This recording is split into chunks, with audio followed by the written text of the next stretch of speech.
Lee Smith will get us underway. He will put the ball down. He's just speaking to the ref today, Nick Bennett, who apparently is a local lad. I don't think Nick's come from too far. I think Wakefield is where he's from. So Lee Smith then strikes the ball, and we're underway here at the Tetley's bit of stadium, and that goes to Paul Sykes.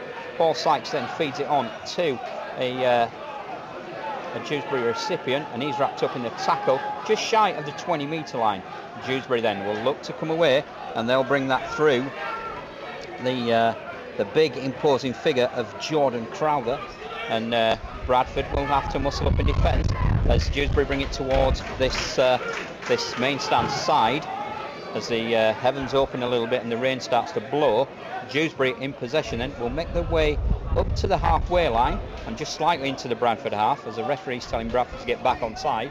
And another quick little play there, but Dewsbury slowly but surely inching further. Lose the ball in the well, the referee's blown and given a first penalty of the noon to Dewsbury, just shy of the halfway line. We see, oh, fantastic little run from Joe Keys, splits the gap, he's looking for runners, he's still going. Oh, fantastic run there from Joe Keys, manages to get Bradford to 12 metres shy of the Dewsbury Rams try line. The ball moves back inside on the fifth and last tackle. Vila Halathihi will cut back inside. It is the fifth and last. There's a little bit of a kick through there, but that's collected by James Glover. The ball's loose, and Bradford score the opening try of the afternoon, and Nick Bennett looks, checks his touch judge and gives that as a try, and that's inventive play there, Danica. Yeah, that was great support in there from Bradford, and a great break made at the start.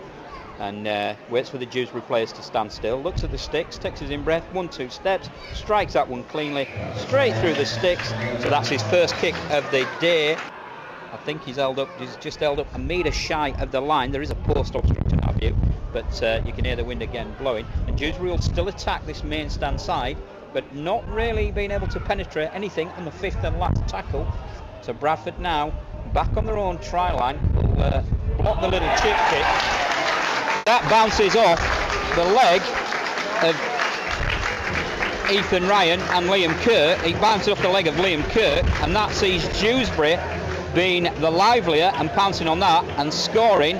Happy anniversary, 60th wedding anniversary, so happy anniversary from me and the team and the fans here, Hobbo, as Paul Sykes kicks that one to bring it all square after 8.5 minutes then at the Tetley's Bitter Stadium, Dewsbury.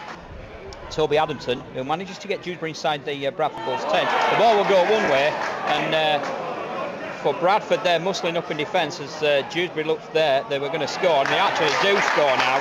So again, the defence being caught out and accused of a little bit of napping, but going back to what I was saying, Danica, all from the Bradford piggybacking teams down the park. Make the platform, and then we'll play from that, but settle it, go forward, and make sure that we're keeping secure the ball and not making silly errors. Well, Paul Sykes then adds to his tally this afternoon with his second conversion. Corey Aston then feeds Damien Surran, and he's brought down on the first tackle. There's Bradford around about 5 metres shy. Ross Peltier barges to the line. The ball is stripped out of Ross Peltier and drops the ball, but Dewsbury there and will get the ball back.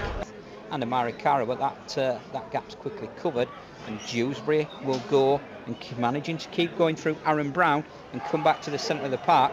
But the ball comes loose. Bradford come up with the ball, and Ethan Ryan is now taken out by Paul Sykes, and the players come together, and this one's been bubbling under, and it's certainly a bit of steam is now starting to come out of the pot, Danica. Yeah, indeed. I think, you know, in Bradford's defence, in some respects, you know, we're getting penalised for line on in the ropes. Line on the attack is a bit too long. You know, Dewsbury had their fair share of line on and not moving quick enough. It's going to be frustrating, it's going to be annoying, and that's just going to create errors. We just need to relax and try not to let it bother us too much. Well, as a referee dispatched Paul Sykes to the sin bin. Dewsbury again standing strong in defence. Scotty Moore, little shimmy, finds Joe Keys. Joe Keys manages to offload to Ethan Ryan.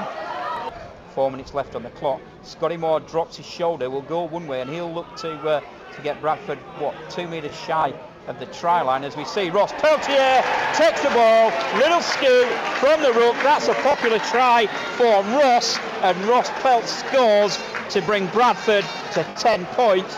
Saw the big frame of Ross dive over the line. He looked like he was going for his KFC dinner there, the way that he went in, and he'll not thank me for saying it, I know he won't, but he's a good lad, he's Pelt, he's a good lad. That ball secured and the player's down.